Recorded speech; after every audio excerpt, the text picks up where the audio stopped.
Ni kati ya visa vilivyopata kuishangaza Jamhuri ya Kenya. Mauaji katika familia iliyokuwa uongozini na familia ya rais wa kwanza wa Jamhuri ya Kenya, Mzee Jomo Kenyatta. Mauaji ya daughter-in-law wake Mzee Jomo Kenyatta, aliyekuwa mke wa mwanawe Kenyatta, Peter MUIGAI Kenyatta. Leo tunazamia katika kisa hiki kilichopata kuishangaza na pia kuishtua familia ya Kenyatta kwa kiasi kikubwa. The murder that jolted the MUIGAI Kenyatta family. On the day she was murdered by still unknown assailants, Miss Esther Joi MUIGAI had collected her children from school in the afternoon and dropped them home as usual. She then left to meet a friend. She never came home alive. 24 years later, the findings of police investigations have yet to be revealed to her relatives, who are now demanding to know who killed their mother and why. These are the children of Peter MUIGAI Kenyatta, now demanding to know who killed their mother. The body of Esther Joi MUIGAI, the fifth wife of Mr. Peter MUIGAI Kenyatta, was found on their expansive farm at Kasarani, Nairobi on the night of October 16, 1980.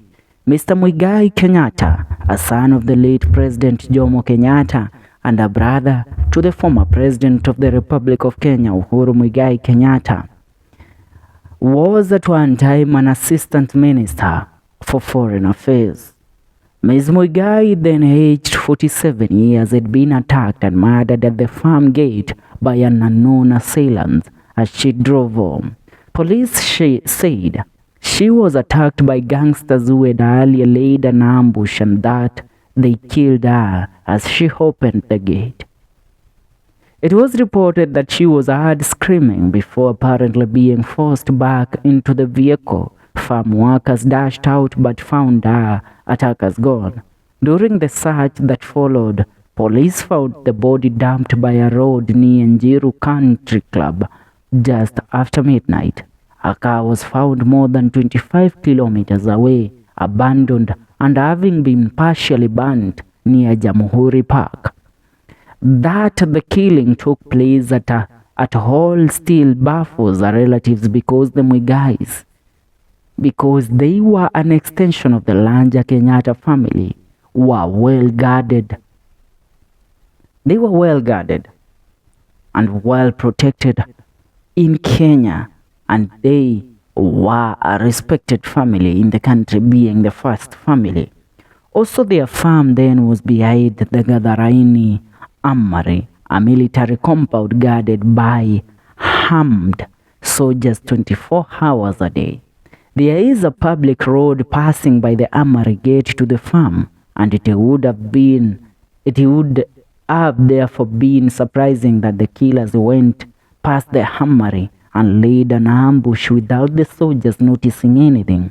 In any case, they knew all the family members and no stranger ever went through the gate unnoticed. Could it be that the soldiers on duty that night did not see any stranger going towards the farm gate? It is said that a sword found in a car resembled those used by soldiers. Were they questioned about it? Or could it be that the armory was not guarded that night? The answer to the last question is no. For when the family were told of a strange vehicle and screaming, they immediately went to inquire from the soldiers and found them there. They also confirmed having seen Ms. MUIGAI driving home alone. The only way through the farm was a private road rarely used by non-family members. So how was it possible that somebody unknown to the soldiers went past them, locked the gate and waited for her? Or were the soldiers on duty that night accomplices in the murder? Were they ever questioned during the investigations? And what did they tell the police? Only the family knew the geographical location of the farm. Well, So relatives now say that it is likely that someone close to family organized the ambush. At any rate, great effort went into silencing any questions about the murder. No statements were made of the investigation except a preliminary one from the family spokesman saying that it looked as if she had been hit with a blunt object which caused her death. After the initial report, newspapers carried no further news stories on an intriguing murder that touched on Kenya's most high-profile family. During investigations, the morning after the murder, police detectives chased away family members, including the victim's children, broke into a bedroom, and took away some items which they never returned. What was taken away, and for what purpose? All of Ms. Kenyatta'S personal effects on the fateful day, including a handbag and bedroom keys, were removed from the vehicle and have not been seen since. Though the car was found burning at Jomo Park next to the war cemetery, the damage was not so extensive. That the vehicle was parked there and the body dumped at Kasarani raises the question of which vehicle was used to drop the body on the farm. Could another vehicle have been used, and whose was it? Why did the killers take away her personal effects, and for what reason? It is likely that somebody without any interest in whatever she was doing then took them. The investigation never gave a clue as to the motive and those behind the murder of Ms. Joki Kenyatta, and we, the relatives, have been left in the dark, said one relative during an investigation. The relative, who does not wish to be named, said he spoke to the CID director in 1987, Mr. Ignatius Derry, and a well-known police reservist at the time, Mr. Patrick Shaw, who told him that the information on the murder had been given to a senior family member and that the police were advised to keep off as it was a family matter. After the funeral, the family had agreed to involve the police in the search for the killers. Mr. Shaw, an inspector, Washira, and scene of crime officer Humphrey Karaoke immediately launched the investigations, whose findings have not been revealed to the children to date. The silence and hostility on the part of the rest of the family and the police have made the Miss MUIGAI's relatives believe that their mother's murderers are known by somebody in the family who has refused to divulge the information for strange reasons. Until date, the police said that Ms. MUIGAI had dropped her children home from school and left in the evening without specifying where she was going. The motive of the murder was not immediately established and no arrest made, although the police promised to carry out investigation. It is 25 years since, and our relatives are wondering when the killers will be brought to book and what the motive was. When this happened, the children Lois, Jennifer, Eugene, and Susan were 25, 23, 21, and 15.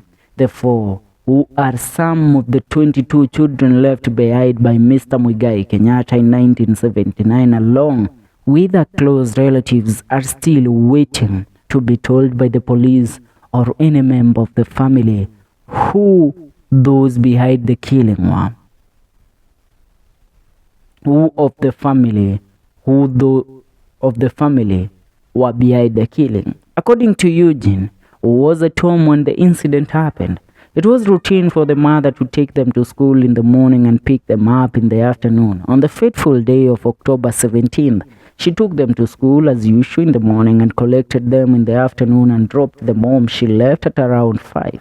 At around 7:30 p.m., a farm worker, and Mr. Obonyo, came rushing to the house to ask if Miss Kenyatta was in the house. On being told she had gone out, he said he had heard somebody screaming outside the gate and seen a vehicle traveling towards Jiru County Club and using the private farm road.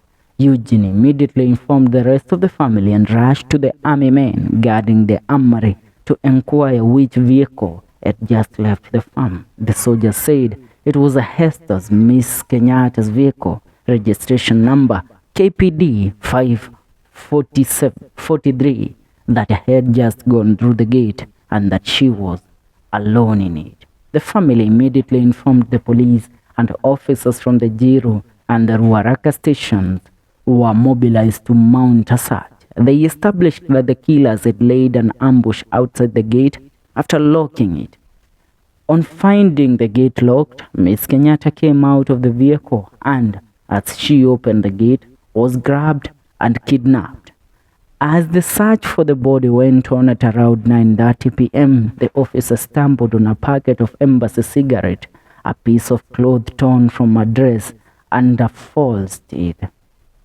Later, the detectives were informed by the other police officers by radio call that the missing vehicle had been found burning. They had confirmed that nobody was in it, but they recovered a sword with blood stains and a gear lever from it. A post-mortem examination said she had been hit by blunt object and died from internal bleeding. Mr. MUIGAI Kenyatta was survived by 4 wives, while another had died earlier. At the time of his death, the first wife had 5 children. The second had dad, 5 each. The fourth, 3, and the fifth, 4. His was a close-knit family, and all the children and their mother stayed in a single farmhouse. They shared a home, with each wife having a separate bedroom. But although relations were cordial, the family has since disintegrated and the farmhouse abandoned. The children have also gone their different ways. When he died, Mr. MUIGAI had served as an assistant minister for foreign affairs. He went to parliament immediately his father died in 1978. He was very close to the elder statesman and was the natural choice for his replacement as the president.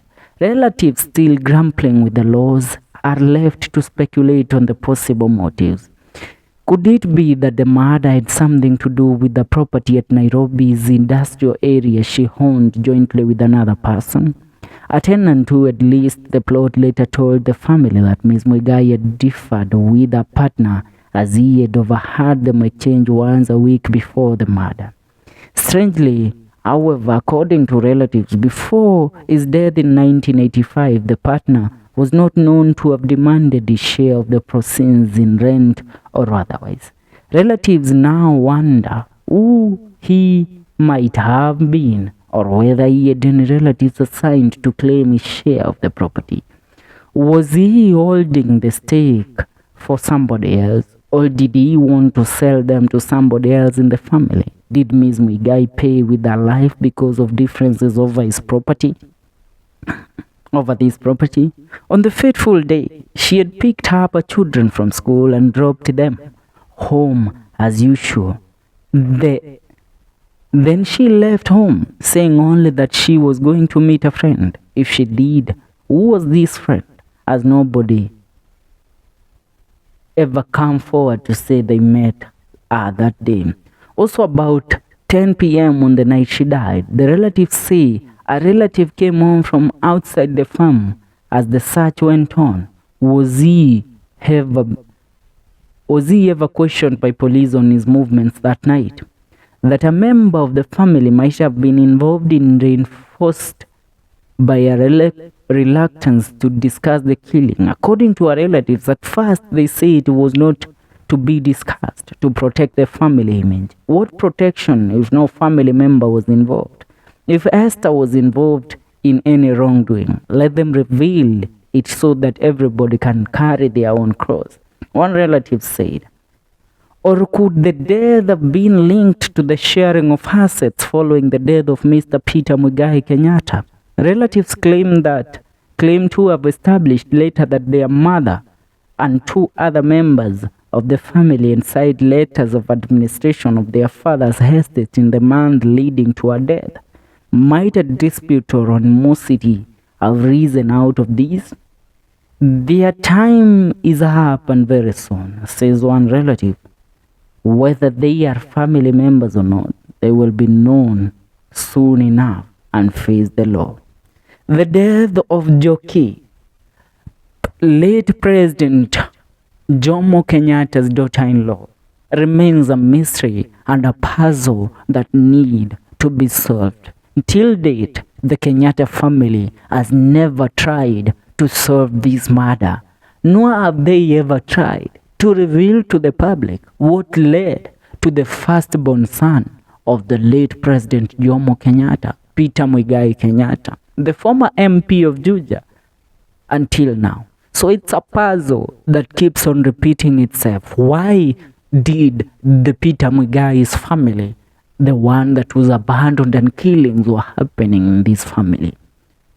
A comment on the comment section. See you in the next video. This is FM Show KE.